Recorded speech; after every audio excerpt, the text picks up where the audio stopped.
MPDA में आपका स्वागत है। हमने रिनाइसेंस देखा वर्ल्ड हिस्ट्री के इस टॉपिक में, रिवॉल्यूशन ऑफ इंग्लैंड पढ़ लिया, फ्रेंच रिवॉल्यूशन पढ़ लिया, इंडस्ट्रियल रिवॉल्यूशन पढ़ लिया। अब आता है रशियन रिवॉल्यूशन। Russian revolution 1917। इस पे अब तक 3 ही क्वेश्चन आए हैं, एक शॉर्ट नोट आया 2 मार्कर का। बाकी रशियन रेवोल्यूशन के बैकग्राउंड पे बात नहीं करी गई है। क्वेश्चन 2 बार आए हैं, 2016, 17 और 18 में कॉजेस पे ही बात करी गई है। तो हम भी थोड़ा सा बैकग्राउंड पढ़ लेते हैं अभी हम। रशियन रेवोल्यूशन एक्चुअली है क्या। 1917 में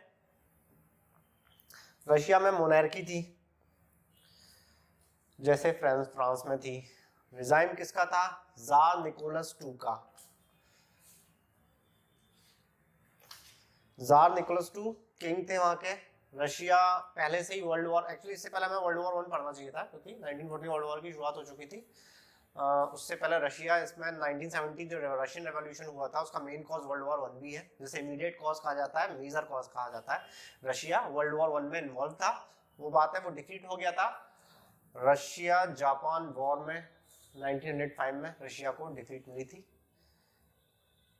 इससे पहले वर्ल्ड वॉर 1 से पहले एक बार जापान रशिया वॉर हो चुका है, इसमें शिप्स और उसके सिंक हो गए थे रशिया के, इनडायरेक्टली वो डिफीट मिली थी।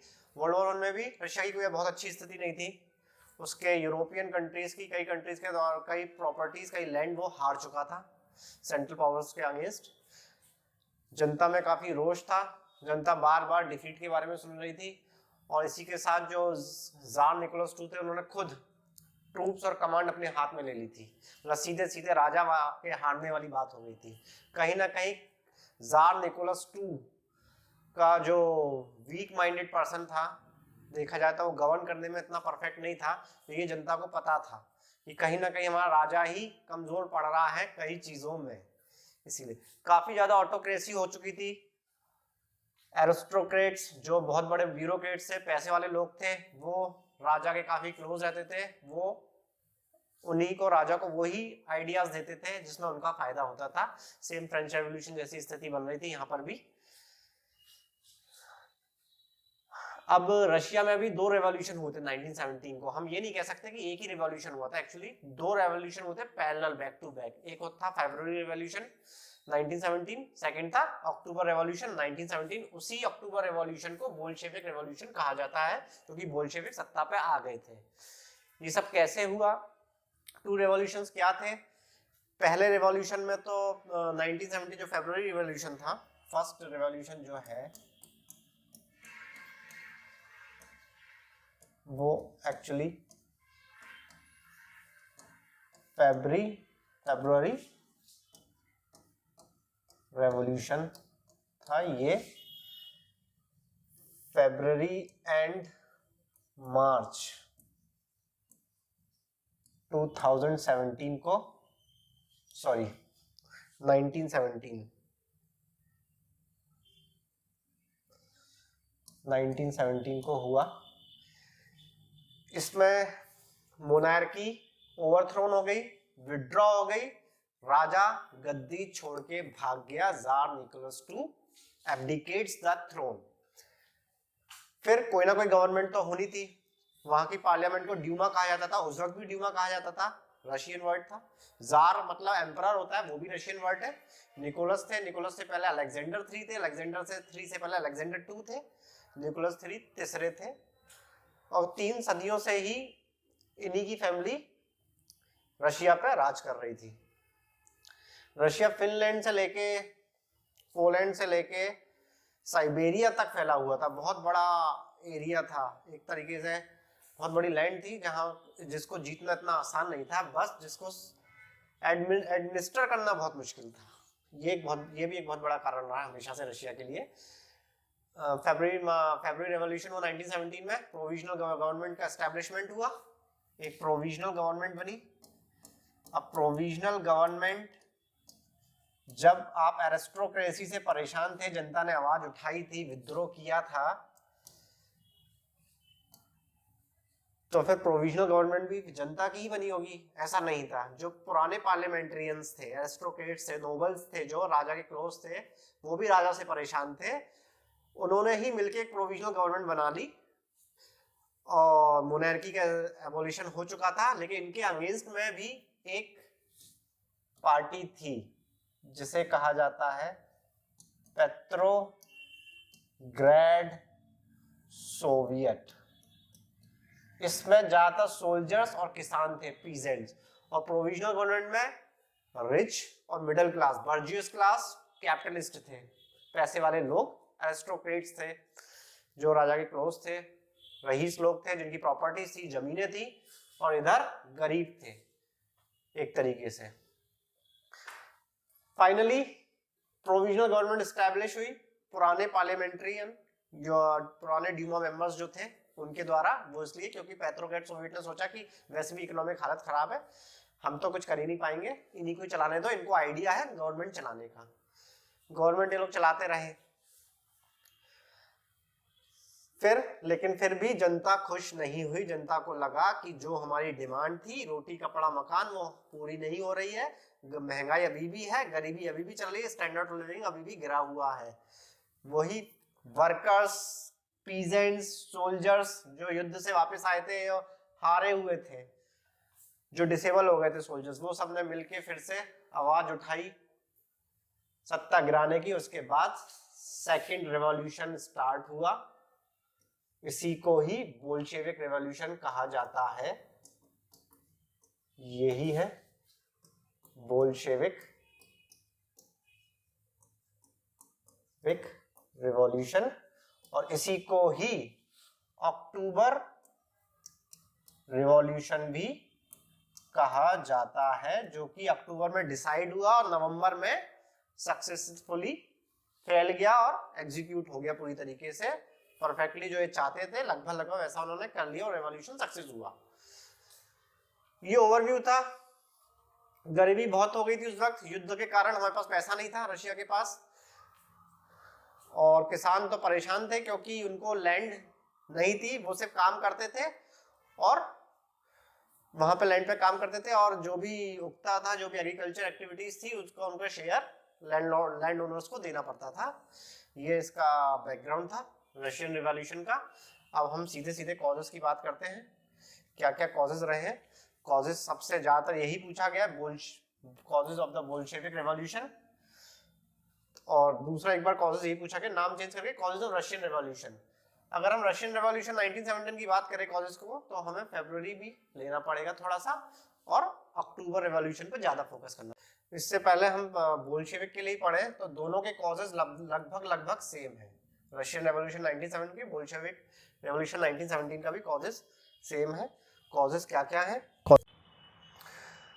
कॉजेस क्या क्या हो सकते हैं देख लेते हैं हम।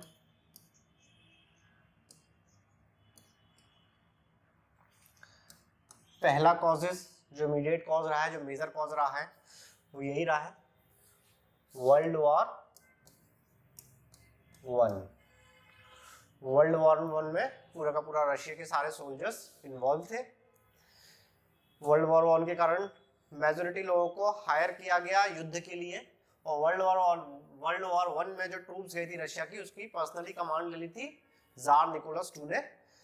कई फैमिलीज से जो यंग लोग थे उनको ले लिया गया, उनके खेत से जो भी खाने पीने का सामान था वो छीन लिया गया और युद्ध में उपयोग होने लगा। उनके पास कुछ बचा ही नहीं रहने खाने के लिए। उनकी फैमिली का जो मेल मेंबर था वो तो युद्ध में चला गया, और जो खाने पीने की चीजें थी, जो कटाई छटाई करते थे, जो एग्रीकल्चर एक्टिविटीज वो करते थे, वो कम हो गई, और जो उन्होंने इकट्ठा करके रखा था वो भी आधा लेके चले गए थे। सिर्फ उनको जिंदा रहने के लिए छोड़ दिया गया था, थोड़ा बहुत खाने पीने के लिए और काम करने के लिए।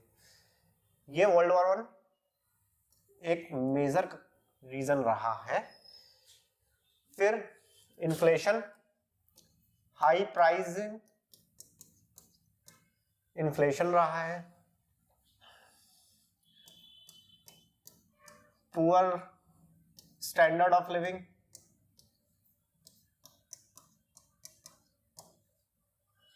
ये भी रही है। रेट्स बहुत ज्यादा थे, महंगाई चरम सीमा पर थी, लोगों के पास खाने के लिए चीजें नहीं थी। एक तो उनकी स्टैंडर्ड ऑफ लिविंग वही चली आ रही थी 10-20 सालों से, वो कोई भी ग्रोथ नहीं कर पा रहे थे। जो पीजेंट्स थे वो पीजेंट्स रह गए, जो वर्कर थे वो वर्कर रह गए, वर्कर को भी किसान बनना पड़ा, जो फैक्ट्री में काम करते थे उनकी फैक्ट्रीज बंद हो गई। वेजेस रेट इतने कम थे कि उन्हें दिक्कत होने लगी, इसीलिए उन्होंने आवाज उठाना शुरू कर दिया गवर्नमेंट के अगेंस्ट। लो वेज रेट,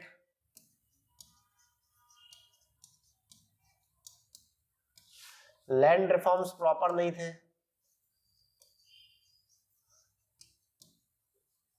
उनको कभी लैंड दी भी नहीं गई, कभी लैंड दी तो बदले में उनसे टैक्सेस ले लिए गए जो कई सालों तक चुकाते रहे, इस कारण से वो कर्जे में भी आ गए। जो लैंड के टुकड़े छोटे छोटे दिए गए, किसी को भी बहुत बड़ी लैंड नहीं दी गई, तो वो एक ही छोटी सी जमीन में अपना गुजारा करते थे और बदले में वो टैक्स भी देते थे लैंड ओनर्स को। वेज रेट रिवाइज नहीं करे थे, वेज रेट वही थे, फैक्ट्रीज कम थी, ज्यादातर एक्टिविटी एग्रीकल्चर थी, जनता को कोई डेवलपमेंट नहीं दिख रहा था इकोनॉमिक, कोई रशिया का फ्यूचर बढ़ नहीं रहा था, देश वैसे युद्ध की चपेट में था, महंगाई थी और ऊपर से लैंड रिफॉर्म्स में कोई चेंजेस नहीं हुए थे। एरिस्टोक्रेट्स के पास जो लैंड थी वो उन्हीं के पास ही रही और वो अपनी लैंड छोड़ना चाहते नहीं थे। फैक्ट्री वर्कर्स बहुत परेशान थे, कैपिटलिज्म बहुत ज्यादा उन पे हावी हो रहा था, वो पैसे का संचय करने लगे थे। जो फैक्ट्री ओनर्स थे वो ओवर टाइम करा के लोगों से काम कराते थे, क्योंकि पता था एग्रीकल्चर एक्टिविटी ज्यादा है रशिया में, फैक्ट्रीज कम है, तो जो फैक्ट्री में है वो तो काम करेगा ही करेगा। ये स्थिति पैदा हो चुकी थी, जनता का अनहैप्पी होना जायज था। चौथी जो चीज थी उसमें से फीमेल्स प्रोटेस्टर्स बहुत हो गए डेवलप। फीमेल प्रोटेस्टर्स युद्ध के कारण, रशिया ज्यादा युद्ध में ही लगा रहा। 1905 में उसका जापान रूसो वॉर हुआ जिसमें 1905 में जापान के कई शिप्स डूब गए, कई लोग मर गए, तो वो शुरुआत से ही युद्ध में ही इन्वॉल्व रहा और कई बार अपनी प्रॉपर्टी और लैंड उसकी उनकी जाती रही। तो फीमेल प्रोटेस्ट बहुत हुआ क्योंकि उनके घर में कोई मेल मेंबर नहीं बच रहा था, फीमेल्स को ही काम करना पड़ता था, फीमेल प्रोटेस्ट। और साथ ही स्मॉल प्रोटेस्ट पूरे रशिया में छोटी छोटी जगहों पे होने लगे, छोटे छोटे रेवोल्यूशनरी ग्रुप बनने लगे जो कि आवाज उठाते थे वहां के लोकल एडमिनिस्ट्रेशन के अगेंस्ट। एक ये भी कारण था। पांचवा कारण था ब्लडी संडे। एक ये रीजन रहा है ब्लडी संडे 1905 में, 1905 में 1 लाख से ज्यादा प्रोटेस्टर रशिया मोनार्की के पैलेस में स्टॉर्म कर गए, घुस गए, वहां पे उन्होंने गोलियां चला दी गई सोल्जर्स के द्वारा इनके ऊपर, कई लोग मरे। वो ब्लडी संडे की कई बार, ब्लडी संडे के नाम से कई बार प्रोटेस्ट हुए कि हमारे ऊपर अत्याचार करा। हम आवाज उठाने गए पैलेस में तो उनको लगा कि हम हमला कर देंगे और हमारे ऊपर ही गोली चला दी गई। तो ब्लडी संडे का इवेंट हुआ था 1905 में, जिसको बार बार याद करके उसकी बर्सी बनाते रहे और ऐसे रिवॉल्यूशनरी ग्रुप्स इकट्ठा होते रहे। Sixth ideology, socialism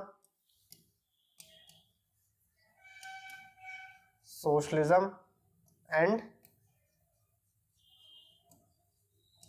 communism. ये आइडियोलॉजी भी फ्यूल करती रही रेवोल्यूशनरी के मन में, नए नए रेवोल्यूशनरी बनते रहे, या यूथ और नए लोग, यंग लोग भी इस आइडियोलॉजी से काफी प्रेरित हुए। उनको लगा कि ये आइडियोलॉजी उनके लिविंग स्टैंडर्ड को उठा देगी, उनकी इकोनॉमिक कंडीशन बेहतर हो जाएगी, वो भी बर्जुअस क्लास या मिडिल क्लास तक पहुंच पाएंगे। तो आइडियोलॉजी का भी बहुत बड़ा रोल रहा है सोशलिस्ट में। लेनिन का लेनिन बहुत अच्छा लिखते थे कम्युनिज्म पे, इसलिए लेनिन भी इस आइडियोलॉजी के जनक माने गए हैं।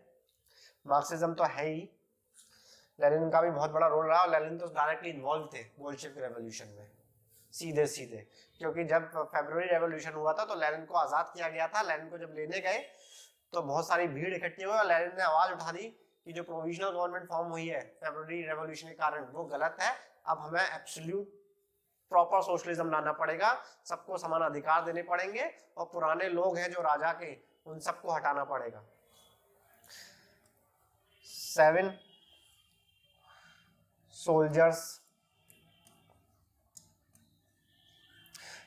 काफी ज्यादा अपसेट रहे। सोल्जर्स को लगा कि वो युद्ध करके वापस आए तो उनकी स्थिति, उनके देश की स्थिति अच्छी होगी, हमें आराम मिलेगा, जबकि ऐसा नहीं था। एक वॉर से दूसरे वॉर भेजने लगे उन्हें, वो कभी घर ही नहीं आ पा रहे थे। जो घर आए तो तब उनको देखा कि उनकी फैमिली की तो कंडीशन ही खराब है, हमने युद्ध में रशिया को रिप्रेजेंट करा और हमें कुछ नहीं मिला। तो सोल्जर्स का भी बहुत बड़ा रोल है। सोल्जर्स खुश नहीं थे, तो और सोल्जर्स आर्म्ड थे, वो अच्छे से चीजों को, हथियारों को इस्तेमाल कर सकते थे। तो एक बहुत बड़ा वो एज मिल गया था रेवोल्यूशनरी, क्योंकि सोल्जर्स हमारे साथ हैं। 8वां ये कह सकते हैं प्रोविजनल, जो प्रोविजनल गवर्नमेंट जो स्टैब्लिश हुई थी 1917 में, वो इतनी इफेक्टिव नहीं थी। जो सपने दिखाए गए थे लोगों को वो पूरे नहीं हो रहे थे, वो गरीब के गरीब ही रह जा रहे थे लोग। और प्रोविजनल गवर्नमेंट में पुराने कोर्टियर्स, पुराने डीमो मेंबर्स ही प्रोविजनल गवर्नमेंट थे। अपोजिशन में वही किसान और गरीब तबका और वो सोल्जर्स रह गए थे। तो उन्हें लगा कि ये लोग फिर से अपना अपना फायदा देख रहे हैं, हमारे बारे में नहीं सोचा। सपने दिखाए गए थे स्टैंडर्ड ऑफ लिविंग चेंज करने के, जमीनें देने के, सबको काम मिलेगा, रोजगार मिलेगा, टैक्सेस कम पे करने पड़ेंगे, वो सब कहीं ना कहीं खो गया। इकोनॉमिक कंडीशन इतनी खराब हो चुकी थी प्रोविजनल गवर्नमेंट में कि रशिया बैंकरप्सी की कगार पे आ गया था। और ये उनको समझ में आ गया कि ये सरकार भी कुछ नहीं कर पाएगी।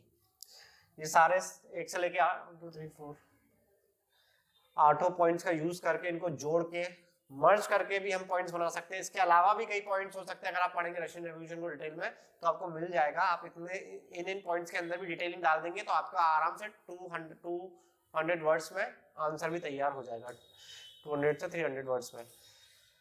ये सारे कॉजेज है, बोल्शेविक और रशियन रिवॉल्यूशन दोनों एक ही चीज है लगभग, उसके कॉजेज हैं ये। हमने कॉजेज सारे देख लिए। आउटकम्स क्या हो सकते हैं, रिजल्ट क्या हुआ मतलब ऐसा होने से? ऑब्वियसली मोनार्की का एबोलिशन हुआ, एक तरीके से रिपब्लिकन आ गया।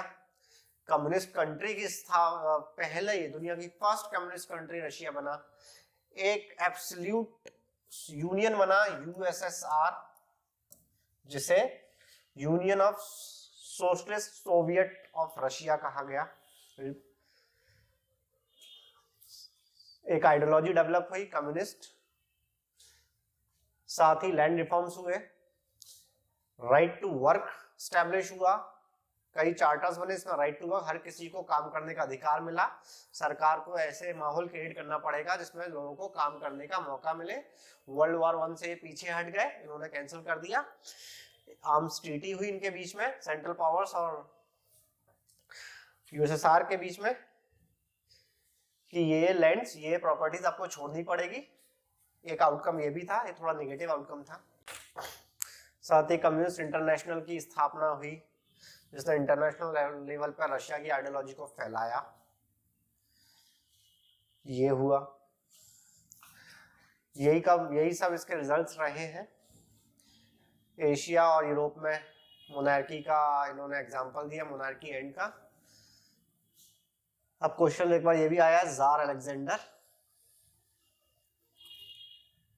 2, क्योंकि हमने जार निकोलस 2 के बारे में पढ़ा। तो जार अलेक्जेंडर 2 कौन थे? जार अलेक्जेंडर 2 1855 में सत्ता पे आए और 1861 में इनने सर्फडॉम का एबोलिशन किया। मतलब वो लोग किराए के रखे जाते थे जो जमीनों पे काम करते थे, और उनको यहाँ से वहां दूसरी जमीनों पे भेज दिया जाता था काम करने। एक तरीके से बंजारा बना के घुमाते थे। तो तब जार अलेक्जेंडर 2 ने 1861 में सर्फडॉम का एंड किया। 1855 में सत्ता पे काबिज आए। Jar Alexander 2